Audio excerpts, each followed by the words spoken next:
Albuquerque Police Department city leaders, Mayor Richard Berry, Chief Gordon Eden just wrapped up a press conference. And Caleb James was asking questions at that news conference. Caleb, sort of summarize, what were the key points the mayor and chief made today?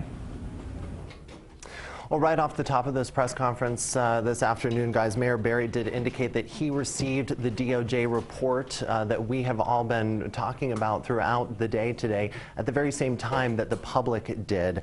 Mayor Berry also addressed how often he has said there is not a systemic problem with the culture at APD by saying there are probably more changes necessary than he realized before he read the DOJ report released today. We asked Chief Gordon Eden if he knows which cases the DOJ is looking into in addition to the James Boyd shooting. As we've been indicated by U.S. Attorney Jocelyn Samuels today, he told us the DOJ has not given him that information and may not.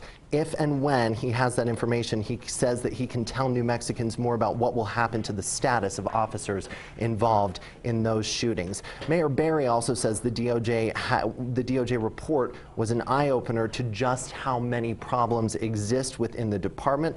The mayor says he has asked for more money in his April 4th budget, but he says it was not in anticipation of possible lawsuits as a result of the DOJ report findings.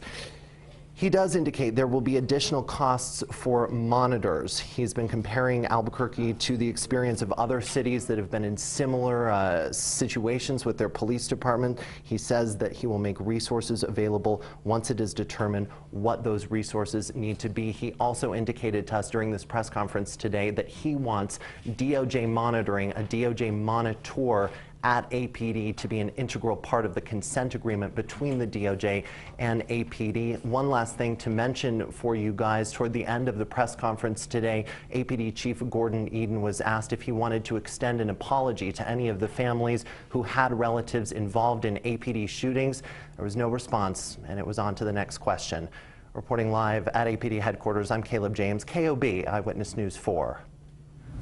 All right, thanks, Caleb. We want to just recap some of the key findings of the DOJ investigation.